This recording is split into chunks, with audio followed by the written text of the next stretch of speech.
स्कंद पुराण और विष्णु पुराण में वर्णित भगवान विष्णु के भावी कल की अवतार की ये पावन तपोभूमि संभल आज एक नए युग की भोर देख रही है। प्राचीन कल की मंदिर, मां कैला देवी धाम और चंदौसी की ये सांस्कृतिक धरा अब मुख्यमंत्री योगी आदित्यनाथ जी के सुदृढ़ नेतृत्व में प्रगति की एक अभूतपूर्व गाथा लिख रही है।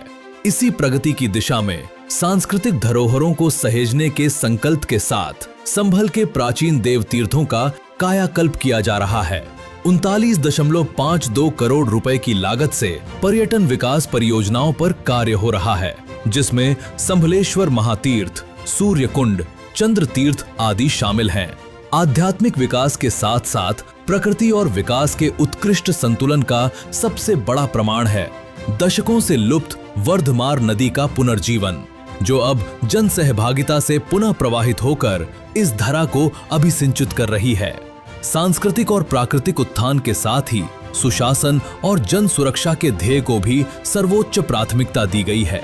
इसी के दृष्टिगत संभल में आधुनिक नवीन पुलिस लाइन और त्वरित न्याय हेतु इंटीग्रेटेड कोर्ट कॉम्प्लेक्स आकार ले रहे हैं। इसके अतिरिक्त प्रत्येक परिस्थिति में आम जन की सुरक्षा सुनिश्चित करने तथा आपदा प्रबंधन हेतु पीएसी बटालियन की स्थापना भी की जा रही है। सुरक्षित परिवेश के साथ साथ शिक्षा और बच्चों के स्वास्थ्य पर भी विशेष ध्यान केंद्रित किया गया है। राधा गोविंद समूह को राधा गोविंद विश्वविद्यालय के रूप में आधिकारिक मान्यता देकर जहां उच्च शिक्षा के नए द्वार खोले गए हैं, तो वहीं बच्चों के उत्तम स्वास्थ्य हेतु संभल के पोषण पुनर्वास केंद्र NRC को अन्य जनपदों से वृहद रूप देते हुए यहां 30 बेड की विशेष व्यवस्था की गई है, जिससे बच्चों का समुचित उपचार और पोषण सुनिश्चित हो सके। शिक्षा और स्वास्थ्य के इस विस्तार के कदम से कदम मिलाते हुए उत्तर प्रदेश को ऊर्जा क्षेत्र में आत्मनिर्भर बनाने के विशाल लक्ष्य पर भी कार्य हो रहा है। इसी क्रम में संभल में एक वृहद परमाणु ऊर्जा संयंत्र की स्थापना का मार्ग प्रशस्त किया जा रहा है, जो राज्य की ऊर्जा आवश्यकताओं को एक नई दिशा प्रदान करेगा।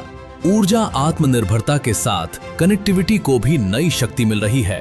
कनेक्टिविटी को नई उड़ान देते हुए संभल से गुजरने वाला गंगा एक्सप्रेसवे और इसके किनारे विकसित हो रहा औद्योगिक कॉरिडोर इस क्षेत्र की प्रगति को नई गति प्रदान कर रहा है। इसके साथ ही हिंदुस्तान इंडस्ट्रियल विलेज पार्क भी औद्योगिक निवेश के नए आयाम स्थापित कर रहा है। औद्योगिक विकास के इसी अनुकूल वातावरण में अपनी पारंपरिक कारीगरी के बल पर one district one product ODOP के अंतर्गत संभल का GI टैग प्राप्त हॉर्न एंड बोन हस्तशिल्प आज वैश्विक पटल पर अपनी अमिट छाप छोड़ रहा है। इसी का परिणाम है कि आज संभल उत्तर प्रदेश के शीर्ष निर्यातक जनपदों की श्रेणी में पूरे गौरव के साथ खड़ा है और राज्य की आर्थिक उन्नति में अपना अमूल्य योगदान दे रहा है।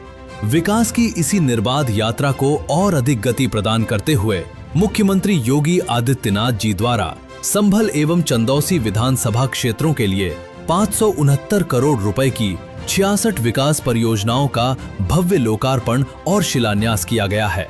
प्राचीन संस्कृति का वंदन और आधुनिकता की अभूतपूर्व उड़ान का ये संगम मुख्यमंत्री योगी आदित्यनाथ जी के दृढ़ संकल्प का ही सुफल है।